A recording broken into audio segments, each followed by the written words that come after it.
Séance de grammaire. Le pronom relatif qui. La page 110.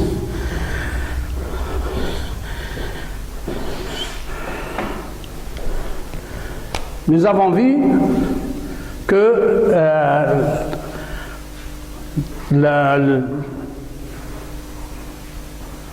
le nom, l'adjectif qualificatif ou le complément du nom sont des mots qui donnent des précisions sur un nom. Exemple, la petite poule rouge.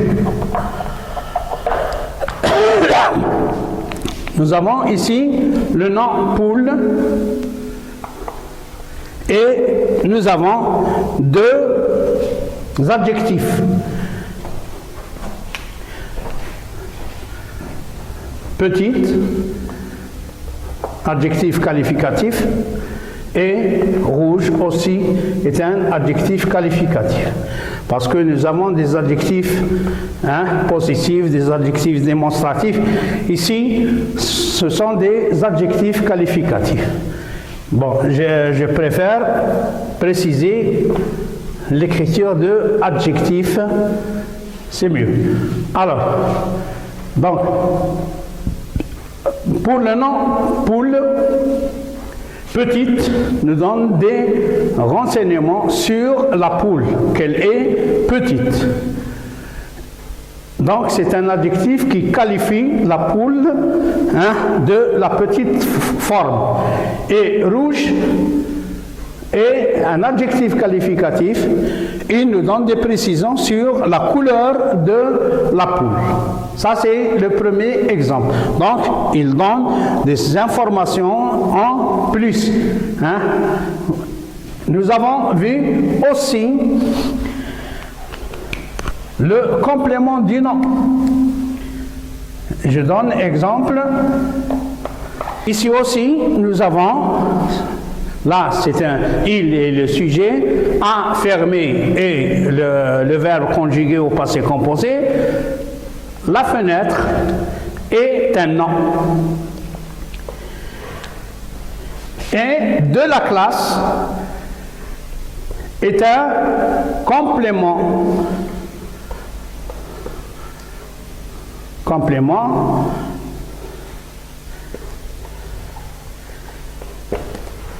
du nom. De quel nom? Du nom fenêtre. Pourquoi on a dit complément? Parce qu'il complète le mot fenêtre.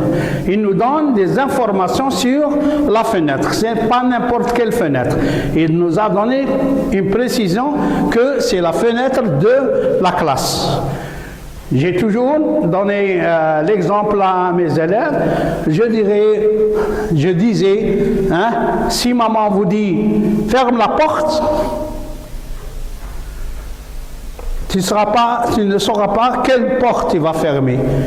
Alors peut-être tu vas fermer celle de la terrasse ou celle de la cave, alors que maman voulait dire ferme la porte de la cuisine pour éviter que le petit bébé aille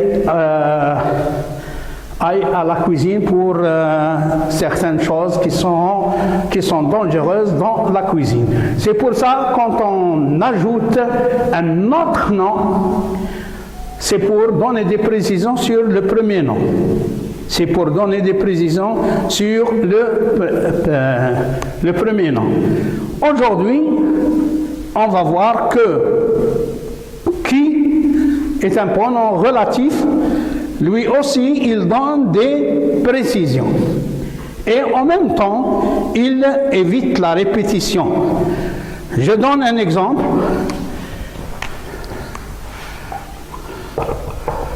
Le roi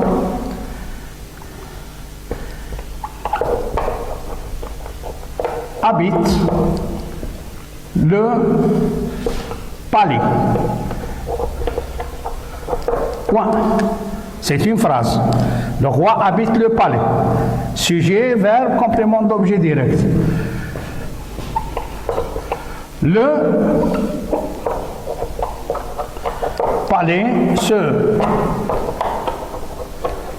trouve sur la montagne. Point. C'est une autre phrase. Mais je vois que la deuxième phrase me donne des renseignements sur le palais. Où se trouve ce palais? Donc, mais il y a quelque chose d'anormal, c'est la répétition du mot palais.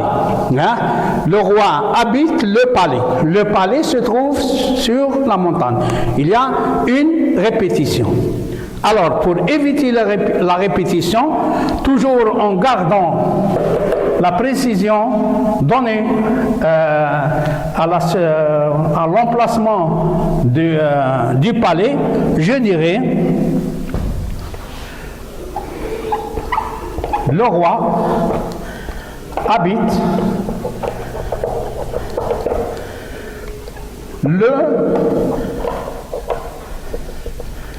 le palais et j'introduis le pronom relatif qui,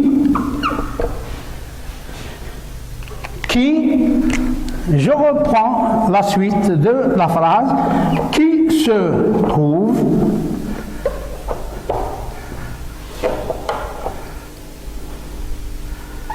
sur la montagne.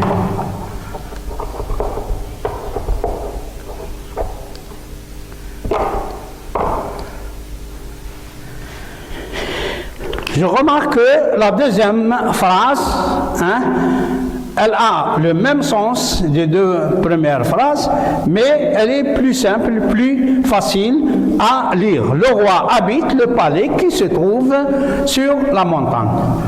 Donc, qu'est-ce que je remarque? Je remarque que le pronom relatif qui, pronom relatif,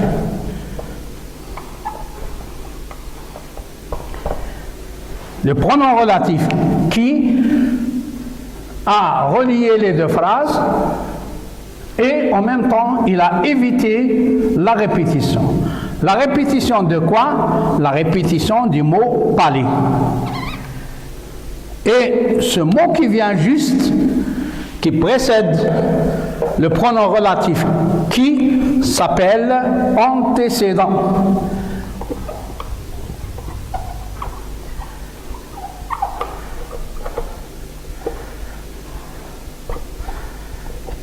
Antécédent. Toujours, il remplace, qui remplace le mot palais. Le mot palais, on l'appelle l'antécédent.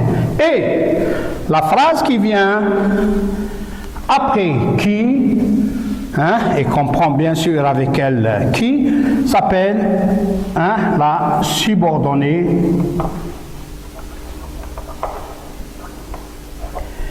C'est une proposition subordonnée relative.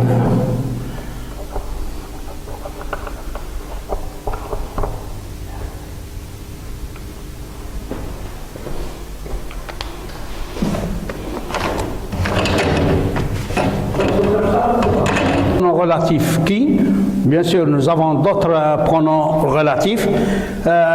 Il peut jouer le rôle d'un sujet ou bien le rôle d'un complément d'objet direct.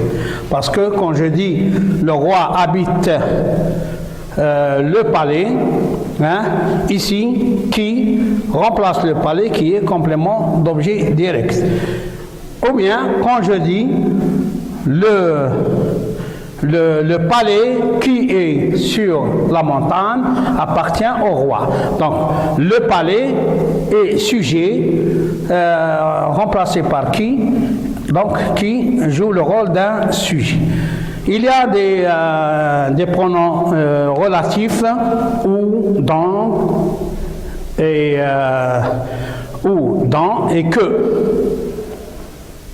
Et en même temps, il y a des pronoms relatifs composés. lequel, laquelle, lesquels, dans lesquels, sur lesquels, ce sont des pronoms relatifs composés. Mais aujourd'hui, nous basons notre leçon sur le pronom relatif qui. Je résume, récapitule ce que je viens de dire. Le pronom relatif est un mot qui évite, qu'on utilise pour donner des précisions sur le mot qui le précède et en même temps pour éviter de répéter ce mot deux fois. On peut donner un exercice rapidement pour mémoriser bien cette leçon. Je vais travailler sur ce petit tableau, des phrases simples, essayer de faire la même chose comme j'ai fait ici, éviter la répétition en utilisant qui.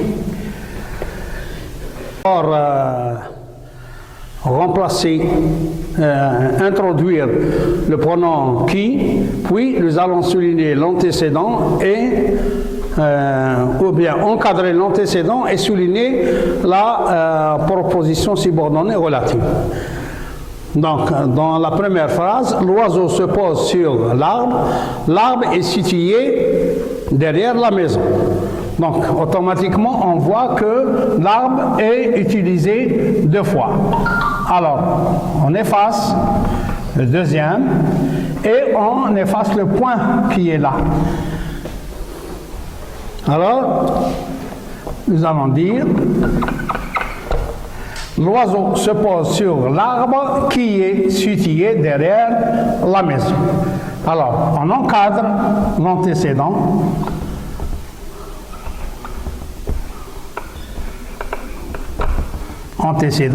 Et on souligne la proposition subordonnée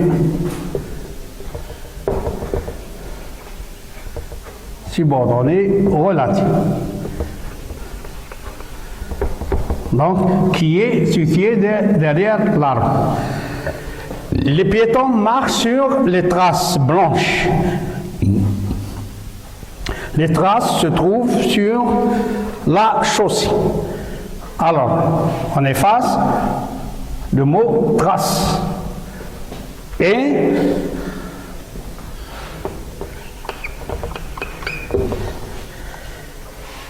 on introduit qui. Mais ici, on remarque que l'antécédent n'est pas un seul mot, est un groupe nominal, parce que nous avons les traces blanches, groupe nominal. Blanche est un adjectif qualificatif. Donc, qu'est-ce que nous allons encadrer? Nous allons encadrer les traces blanches. Parce que qui peut remplacer un nom ou bien un groupe nominal. Qui se trouve sur la chaussée, c'est la proposition subordonnée relative. Toujours proposition subordonnée relative.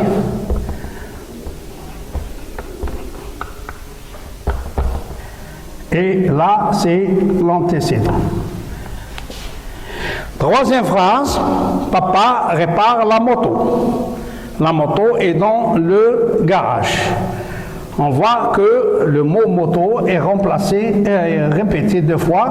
Pour éviter la répétition, on va dire papa répare la moto qui se trouve dans le garage depuis X temps. Alors, l'antécédent est la moto et la proposition subordonnée relative, c'est dans le garage. Antécédent et proposition subordonnée relative.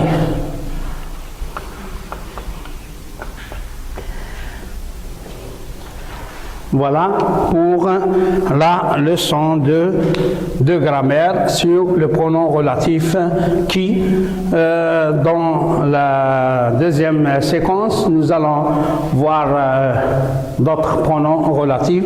Pour aujourd'hui, nous avons uniquement le pronom relatif qui est utilisé plusieurs fois. Ou bien il est beaucoup utilisé. Très bien. Voilà pour la deuxième, cette séance de grammaire. Voilà. Merci pour votre attention. Vous